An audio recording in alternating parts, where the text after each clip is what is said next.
vocês tranquilamente o nome dessa zona. Eita, aqui ressecou. Deixa eu pegar a outra aqui, chamada de Z-City. Aliás, eu também tenho uma característica muito clara de as movimentações de calor e frio também ocorrerem pelas correntes marítimas. Eu quero que vocês entendam o seguinte: como esse calor e frio é transportado? Eu já falei que é transportado através das massas de ar. Show? Fechou? Entendemos? Além das massas de ar, você tem que entender que a gente também tem correntes marítimas, mas vamos focar aqui na circulação geral da atmosfera. A massa de ar, ela pega o calor daqui e joga para lá onde está frio, o frio de lá joga para cá onde está calor. Por isso eu tenho massas frias e massas quentes. O ponto é, quem leva essas massas de ar são os ventos, que são as setas que eu coloquei e que a gente analisou na imagem. O vento é o que leva essa massa de ar. Então eu costumo falar o seguinte: a massa de ar é a gente num shopping. Aí no shopping tem a tal da escada rolante, né? Tem a tal bonitinha da escada rolante. Aí na escada rolante, justamente, a gente, quando quer subir para um local, a gente na escada rolante não se movimenta de jeito maneira. Eu não me movimento na escada rolante. A escada me leva lá para cima. Tem que entender que eu sou a massa de ar, a escada rolante é o vento, a escada rolante é o vento, e o motor da escada rolante é o que a gente compreende justamente como os centros de alta e baixa pressão, porque os ventos sempre saem da alta e vão para a baixa pressão termodinamicamente. Então, logicamente, eu tenho o motor puxando lá para cima, então o motor puxa a escada e eu estou em cima da escada sendo levado. O motor são os centros de pressões, a escada é o vento e eu sou a massa de ar. Essa é a ideia justamente que a gente pode colocar. As correntes marítimas também a gente entende como uma movimentação do equilíbrio térmico do planeta. A gente vai dividir em correntes marítimas mais frias e mais quentes. Posso colocar inclusive um mapa de correntes marítimas, dá uma olhada aí.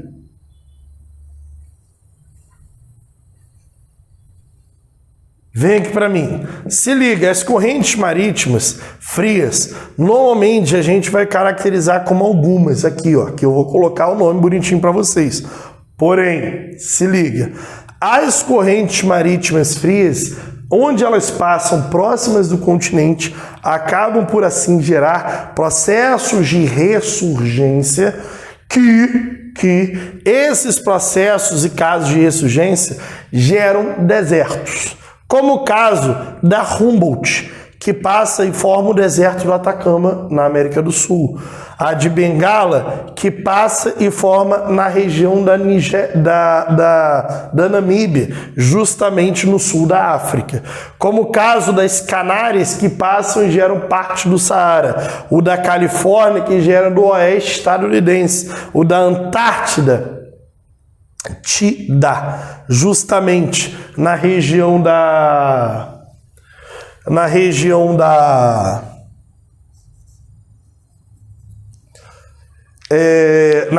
justamente da Austrália, que gera o deserto da Austrália. Normalmente eu tenho desertos e esses desertos normalmente têm presença de correntes mais frias passando próximo deles. Mas também temos correntes mais quentes. Correntes mais quentes não geram desertos, como o caso da corrente das Guianas, aqui em cima, que chega a beirar o nosso Nordeste e parte do Norte brasileiro.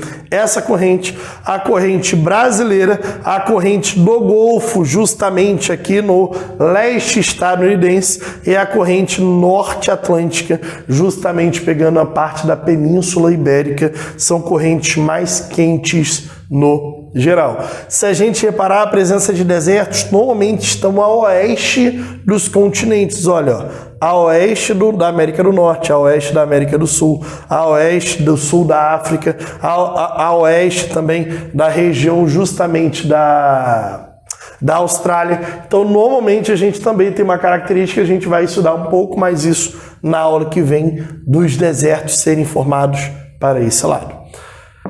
Bonitinho, a gente já entendeu então o caso das correntes, o caso de ressurgência, quando normalmente o vento afasta a água superficial e sobe águas mais frias e também com mais alimentos, tá? Favorecendo, por exemplo, pescas nessas áreas aqui, justamente onde tem casos de ressurgência de correntes mais frias. Mas a gente também vai entender o caso de ventos regionais e locais. Primeiramente, você tem que entender que ventos eles podem acabar se repetindo, tá? Dentro do nosso espaço. A gente, por exemplo, tem a chamada brisa marítima, aquela brisa que ocorre durante o dia. Bonitinho, basicamente eu tenho o Sol atuando dentro desse espaço. Ventos que surgem do oceano para o continente. Por quê? Isso tudo está explicado pelo calor específico. Durante o dia, a Terra ela se aquece muito mais rápida do que o mar, porque ela tem um calor específico muito menor. Então ela precisa de menos calor para mudar a sua temperatura. Logo, a Terra se aquece muito mais, tem maior temperatura, forma um centro de baixa pressão, que chama o vento para ela. E justamente no mar é menor temperatura, gera um centro de alta pressão que expulsa o vento de lá. E aí justamente esse aquecimento desigual geram ventos que saem do oceano para com o continente. Mas eu também tenho outras brisas, por exemplo, o caso da noite. No caso da noite, o continente que se esquentou rápido também se esfria rápido. E a terra que demorou, e a água que demorou justamente para se aquecer, vai demorar para se esfriar. Logo, a água ela está numa temperatura ali de 19, 20, 21 graus e a terra ali em torno de 15, 14. A terra está mais fria do que o mar. Logo, o mar gera um centro de baixa pressão por maior temperatura, então os ventos eles saem do continente e vão para o mar. Por isso que normalmente barcos pesqueiros vão à noite pescar, porque eles querem aproveitar o vento e assim gastar menos diesel. Logo, a brisa terrestre é a brisa que sopra da terra durante a noite, justamente dos ventos dos continentes em direção ao mar, a brisa terrestre. A gente pode até citar também da brisa vale-montanha, que durante o dia o vale ele demora a se aquecer. Se ele demora a se aquecer, ele tem uma menor temperatura, um centro de alta pressão.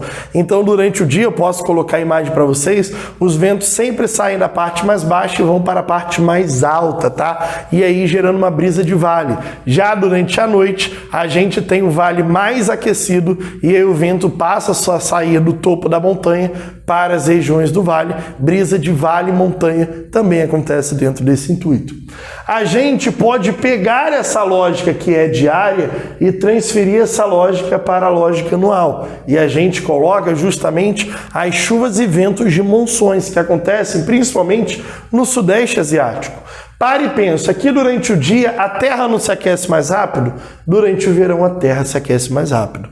E aí forma um centro de baixa pressão, então sempre durante o verão, assim como a brisa marítima, o vento sempre sai do mar em direção ao continente, levando muita umidade, levando chuvas torrenciais, provocando desastres naturais, que são as chamadas chuvas de monções dentro do Sudeste Asiático, pegando Mianmar, Laos, Índia, entre outros. E aí, no inverno, é a lógica da noite, onde o mar que demorou a se esquentar vai demorar a se esfriar. Gera-se um centro de baixa pressão e com isso os ventos saem do continente e vão para o mar, gerando uma fragilidade hídrica e sem a ocorrência de uma chuva. Logo, gera seca no continente e chuva no oceano. Muito claramente aqui para vocês o sistema justamente de monções durante o verão e durante o inverno. Também temos o caso de amplitude térmica. A amplitude térmica é quando eu tenho a diferença da maior temperatura para a menor temperatura. Em um local fez 40 graus durante o dia e fez 19 graus durante a noite. 40 menos 19, 21 graus. Quer dizer que isso é uma amplitude térmica muito alta entre o dia e a noite. Normalmente, a gente pode entender por algumas dicas. Vamos pensar anualmente, entre verão e inverno. Locais mais próximos da linha do Equador e locais mais próximos dos polos apresentam menor amplitude térmica anual. Quem está próximo da linha do Equador sempre será quente o ano inteiro. Inverno é quente, verão é quente, primavera é quente, outono é quente, tudo é quente. Quem está próximo da linha do Equador. Já nos polos, quanto mais próximo, mais frio. Verão é frio, inverno é frio, outono é frio, primavera é frio, sempre é muito frio.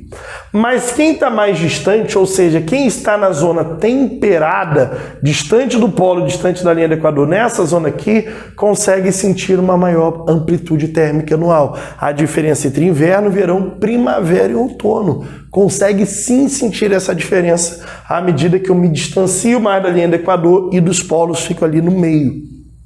Já isso daí analisando anualmente, inverno e verão. A gente também pode pensar na perspectiva do oceano. Quem mora mais próximo do oceano, eu tenho menor amplitude térmica diária, porque eu tenho maior presença de água. Logo, a água ela é um termorregulador. Quanto mais água eu tenho maior calor específico na atmosfera. É essa água que vai guardar o calor durante o dia e soltar esse calor durante a noite. Então faz com que o dia não fique tão quente e a noite não fique tão fria.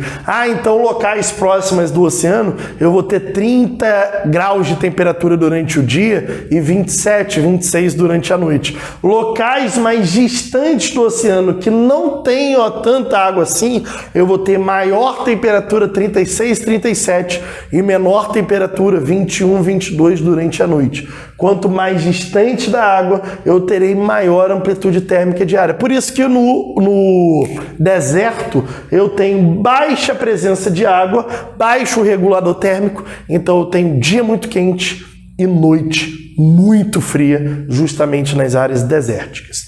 Partindo desse princípio, eu também vou analisar os tipos de chuva. As chuvas podem ser configuradas em 3 tipos. A primeira é chuvas orográficas. Normalmente são massas que acabam encontrando um relevo.